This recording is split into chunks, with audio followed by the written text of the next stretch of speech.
빌립보서 1장 19절에서 26절 말씀 제가 먼저 읽겠습니다. 이것이 너희의 간구와 예수 그리스도의 성령의 도우심으로 나를 구원에 이르게 할 줄 아는 고로.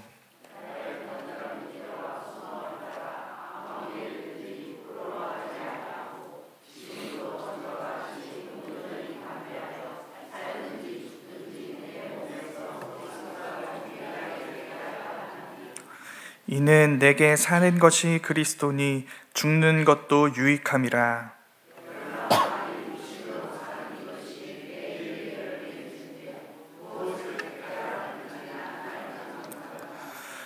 내가 그 둘 사이에 끼었으니 차라리 세상을 떠나서 그리스도와 함께 있는 것이 훨씬 더 좋은 일이라. 그렇게 하고 싶으나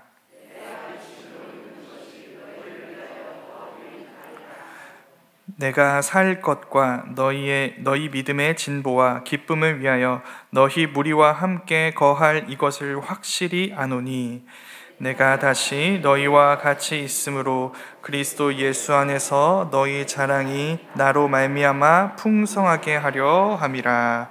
아멘. 네, 보통 교회에서 소그룹 나눔을 진행하고 또 서로를 알아가는 질문을 하는 그런 시간을 가질 때 자주 묻는 질문 중에는 요즘 기도 제목이 뭔가요? 라는 질문이 있습니다. 성도님들의 요즘 기도 제목은 무언가요? 네, 아마 몇몇 순장님들은 목사님 요즘 어떤 순장이 그런 식상한 질문을 하나요? 라고 하실 수 있겠지만 네, 그러실 수 있습니다. 왜냐하면 이 질문은 굉장히 진부한 질문이기 때문이죠. 순모임 하면 무조건 나오는 질문입니다. 이렇게 매번 어떤 순모임을 가든지 이 질문이 나오고 너무너무 진부할 수 있지만 계속해서 이 질문이 반복되는 이유가 무엇일까요? 왜냐하면 이 질문은 굉장히 훌륭한 질문이기 때문입니다. 이 질문에 대한 답변 안에는 수많은 이야기들이 담겨 있기 때문이죠. 어떤 이야기들이 담겨 있을까요?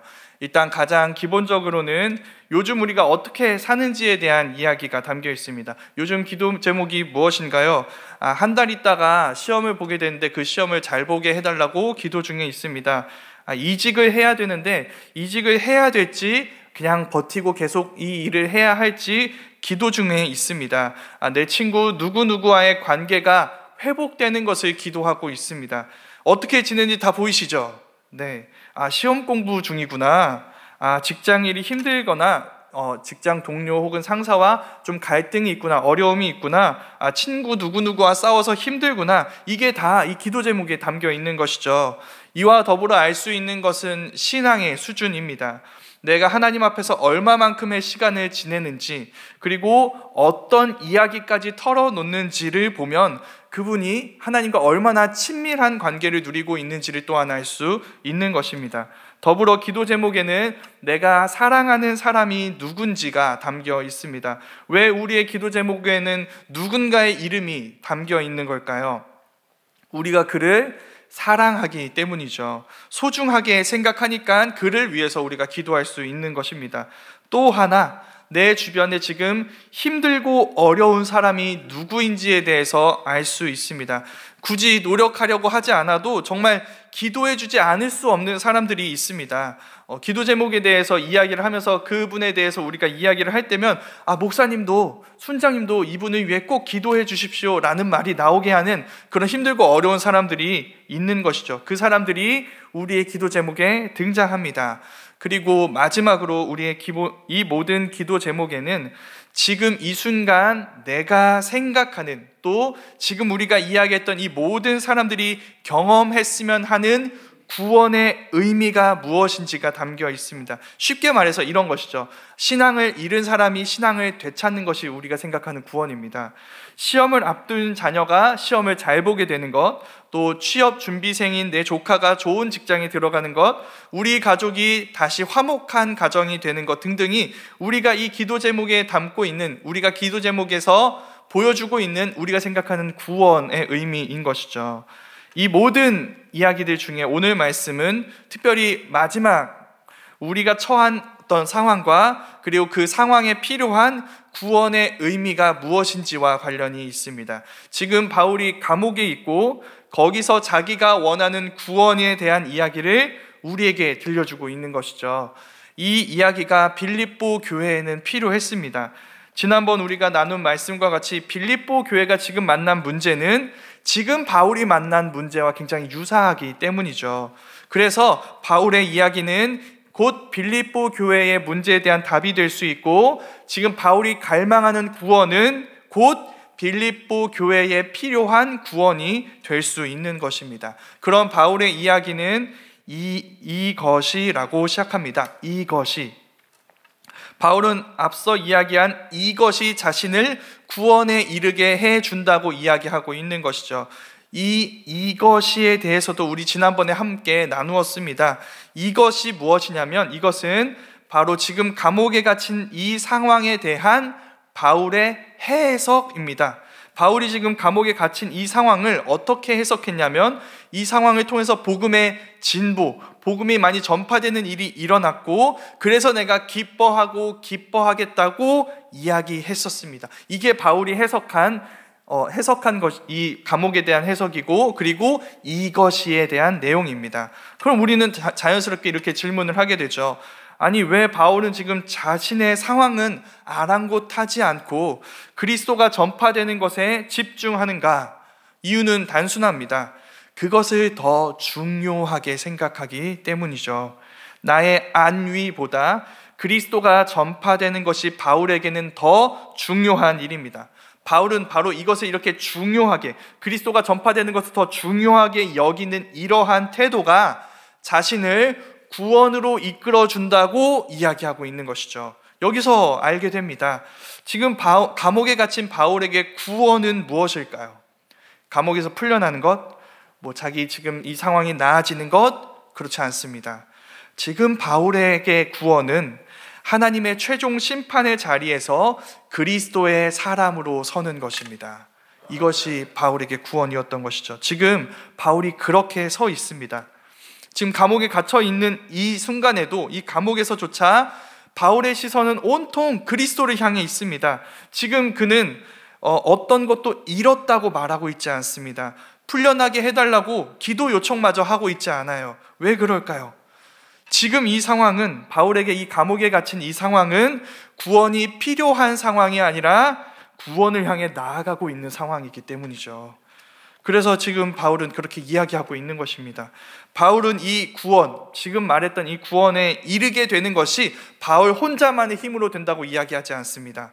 자신의 믿음과 더불어 성도들의 기도와 또 성령의 도우심으로 인해 내가 하나님의 최종 판단의 자리에서 그리스도의 사람으로 서는 그 구원의 자리로 나아갈 수 있다고 이야기하고 있는 것이죠.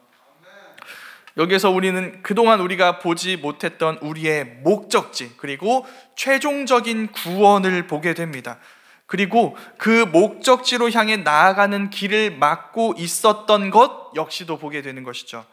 우리가 생각하던 구원과 그 구원을 가로막는 장애물에 대해서 우리는 그래서 다시 생각하게 되는 것입니다. 바울이 지금 말하는 것처럼 우리의 목적지이자 구원이 마지막 날 심판대 앞에서 그리스도의 사람으로 서는 것이라면 그걸 막는 장애물은 무엇일까요? 그것은 감옥이 아닙니다. 우리의 몸을 가두고 우리의 상황을 가로막는 어려움들이 아니라 우리에게서 그리스도를 보지 못하게 하는 것입니다. 무서운 건 이것이죠. 그 장애물은 험악하게 생겼거나 우리가 미워하는 것들이 아니라 우리가 사랑하는 것들, 그리고 우리가 보기에 너무나 아름다운 것들이라는 것입니다. 우리를 힘들게 하는 불행이 아니라 우리가 사랑할 만한 것들이 우리가 그리스도를 가장 사랑하는 일을 막는 장애물이 될 수 있다는 것이죠. 그 실제 예를 우리는 바울의 편지에서 볼 수 있습니다. 바울 서신에서 세 번이나 등장하는 바울의 동역자 중에 데마라는 사람이 있습니다. 데마 들어보신 적 있으신가요?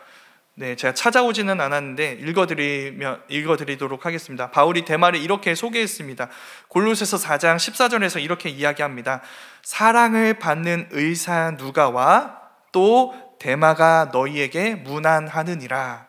지금 여기서 누구와 같이 나오고 있죠?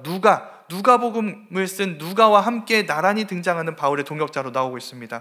빌레몬서에서 또 한 번 등장하는데 여기서도 대마는 누가와 함께 바울의 동역자로 등장합니다. 빌레몬서 1장 24절에 이런 말씀이 있어요. 또한 나의 동역자 마가, 아리스다고, 데마, 누가가 문안하느니라. 이렇게 두 번이나 소개됐습니다. 두 번이나 소개되지만 아마 많은 분들이 이 사람에 대해서 들어본 적이 없으실 거예요. 이유가 있습니다.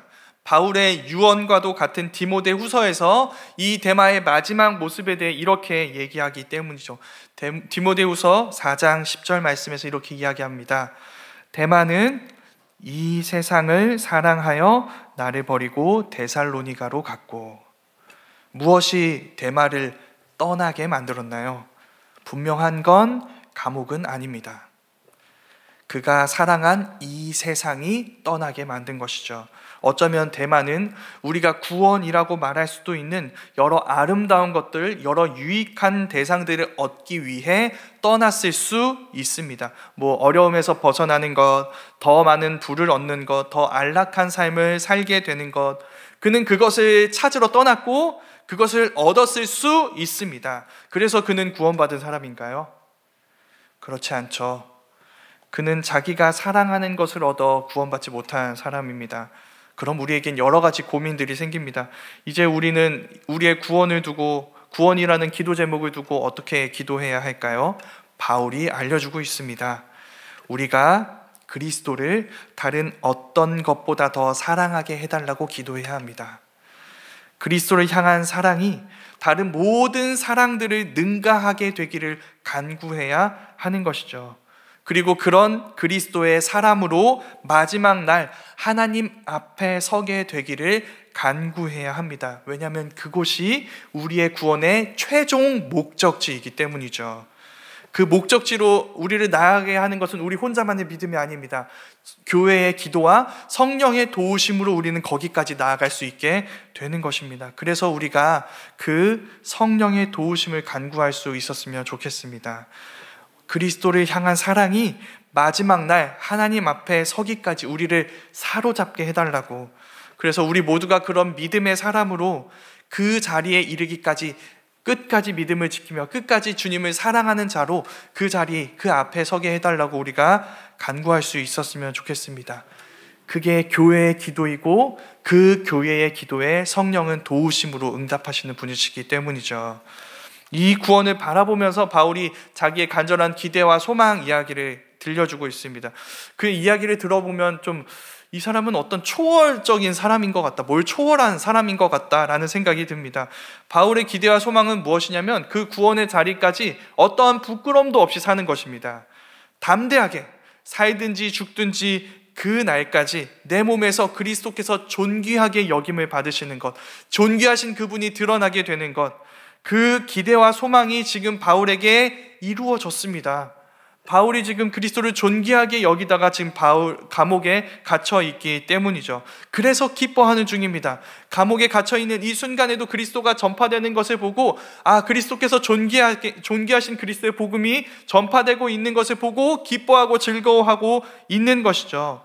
이 기쁨과 즐거움을 누리게 하는 바울의 해석, 지금 감옥에 갇힌 이 상황보다 주님의 복음이 전파되는 이 상황을 더 중요하고 소중하게 여기는 자신을 바울은 지금 발견하고 있습니다. 그의 투옥으로 인해 복음이 진보가 일어나는 것을 보고 기뻐하고 있는 자신을 발견하며 기뻐하고 있는 것이죠. 내가 그리스도를 사랑하는 사람임이 여기서 드러나고 있구나. 나의 생사와 관계없이 나를 통해 나의 영광이 아니라 그리스도의 영광이 드러나는 것, 그것이 나의 기쁨이구나. 이렇게 살아가고 있기 때문에 지금 바울은 죽는 순간에도 유익하다고 이야기합니다. 죽음은 나의 안위를 잃어버리는 사건이 아니라 그것마저도 그리스도를 존귀하게 여기는 일이 될 수 있기 때문이죠. 이런 이야기가 성도님들에게 어떻게 들리시나요? 멋져 보이는 것 같지만 사실 우리 마음속 깊은 곳에 자리한 솔직한 느낌은 그리 멋져 보이지만은 않다는 겁니다. 약간이 아닌 많은 부담이 되고 또 반감까지 일으킬 수 있습니다. 왜냐하면 우리에게는 바울이 이야기하는 이런 영적인 구원, 최종적인 구원의 목적지, 이런 것들이 아니지만 소중하고 가치 있는, 그 자체로 소중하고 가치 있는 일들이 많이 있습니다. 그리스도를 가장 사랑하더라도 우리에게 있는 것 중에 그리스도 아닌 일들 중에서 가치 없다고 말할 수 없는 일들이 있기 때문이죠. 예를 들어 볼까요? 지금 당장 가족들이 있죠. 내 육신의 가족들을 위하는 일은 소중한 일이 아닌가요? 그리스도를 가장 사랑하는 사람이어야 하니까, 그리스도를 전하는 일이 가장 소중한 일이니까 가족들을 돌볼 시간에 나가서 그리스도를 전하는 일만 해야 하는 걸까요? 바울의 모습은 이런 오해를 불러 일으킬 수 있었습니다. 한마디로 말해 바울은 영적인 구원만 소중하다면서 정말 이 다른 육적인 일들임에도 소중한 일들, 이런 일들을 등한시하고 무모한 일을 자처하는 것처럼 보일 수 있는 것이죠. 바울이 거기에 대한 오해가 일어나게 될 것을 알고 있습니다. 그래서 다른 이야기를 들려주고 있는데요, 우리가 지금까지 나눈 이 구원 이야기, 그리스도의 사람으로 마지막 날 하나님 앞에 서기 원한다, 살든지 죽든지 그리스도의 영광이 드러나기 원한다, 그래서 죽음마저 나에게 유익하다라는 이 말 뒤에 다른 얘기를 덧붙이고 있습니다. 그런데 방금 우리가 나눴던 이 이야기, 살든지 죽든지 그리스도께서 나에게 존귀하게 여김을 받으시기를 원한다, 죽음마저 나에게 유익하다, 이 이야기를 빌립보 교회가 들었을 때 마음이 어땠을까요? 무너졌겠죠.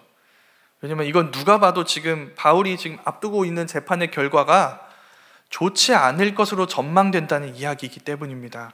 아, 바울 선생님은 지금 죽음을 예감하고 있구나, 곧 죽을 수도 있다고 이야기하고 있고, 그럼 우리는 이제 바울 선생님 보지 못하게 되겠구나, 이런 두려움이 확 몰려오는 것이죠. 바울을 진짜 잃게 되는 것 아닌가라는 두려움에 휩싸이게 되는 것입니다. 여기에 대해서 이런 두려움을 느낄 빌립보 교회에게 바울이 그 다음에 있는 말씀으로 답하고 있습니다. 이런 이야기입니다. 내가 지금 두 가지 현실, 앞에서 이야기했던 그 최종적인 구원, 이 구원과 내 육신이 풀려나는 것, 이 둘 사이에 끼어 있다. 1번, 2번, 이 둘 사이에 끼어 있다. 내가 원하는 건 1번이다. 난 이 세상을 떠나 그리스도와 함께 있는 것이 훨씬 더 좋은 일이다. 근데 여기가 반전입니다. 그러나 너희에게 유익한 것은 2번, 내가 풀려나게 되는 것이다. 풀려나 너희와 함께 있고, 여기가 중요합니다, 재판은 그렇게 흘러갈 것이다. 이렇게 이야기를 합니다. 내가 이걸 확실하게 안다. 네, 지금 바울의 전망은 그건 무엇일까요? 죽게 된다는 걸까요? 재판에서 이게 풀려나게 된다는 걸까요? 풀려나게 된다는 것이죠. 풀려나게 되어 빌립보 교회의 믿음과 진보, 믿음의 진보, 그리고 이것으로 인해 기뻐하는 이 기쁨, 이것을 위해서 빌립보 교회와 함께 있게 될 것입니다. 이게 바울의 전망인 것이죠. 이를 통해서 바울이 이야기하는 것이 있습니다. 두 가지입니다. 너희 자신을 그리스도의 사람으로 드리기에 힘써라, 이게 첫 번째고요. 두 번째는 이것입니다. 그게 다가 아니다라는 거죠.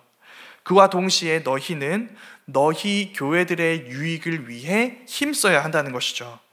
그것이 바울이 풀려나게 하셔서, 바울은 그리스도와 함께 있기를 원했지만 바울이 풀려나게 하셔서 빌립보 교회를 돌보게 하시는 하나님의 마음이기 때문입니다. 이게 하나님의 마음이었어요.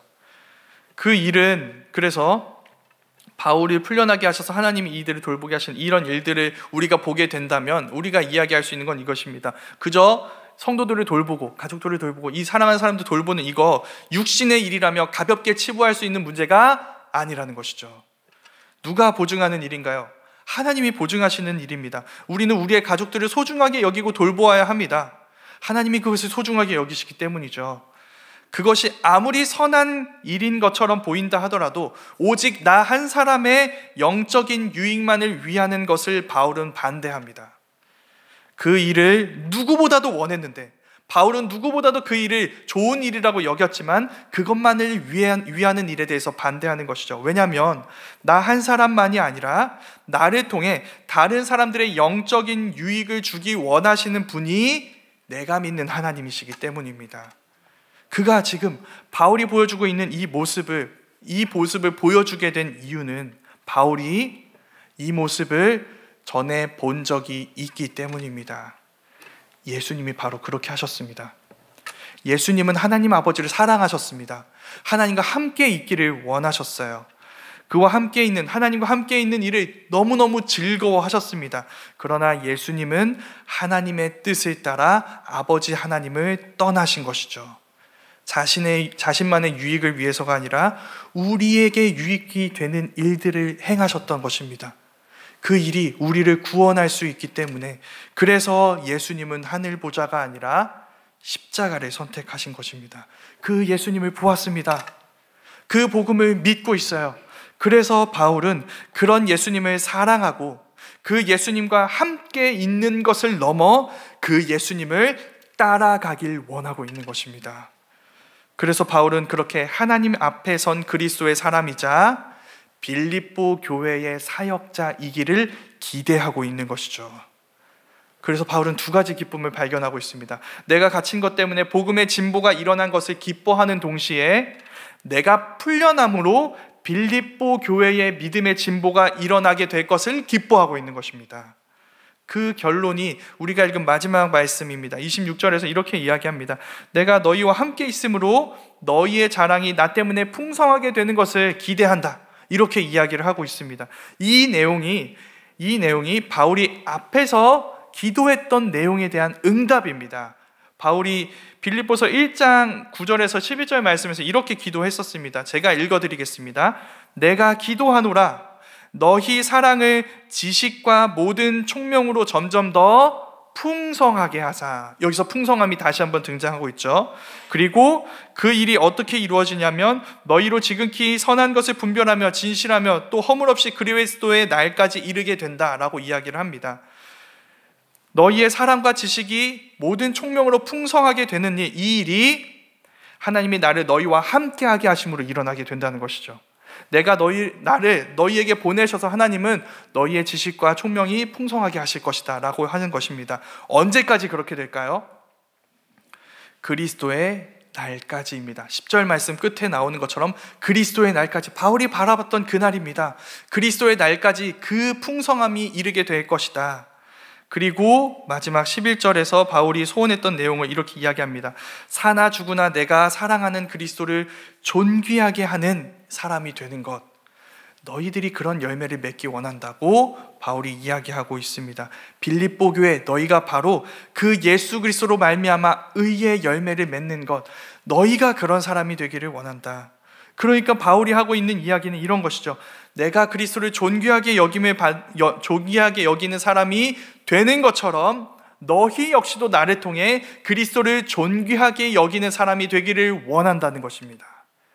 그 소원, 자기의 소원이 빌립보 교회의 소원이 되게 하기 위해서 하나님이 나를 너희 곁에 두실 것을 안다고 이야기하는 것입니다.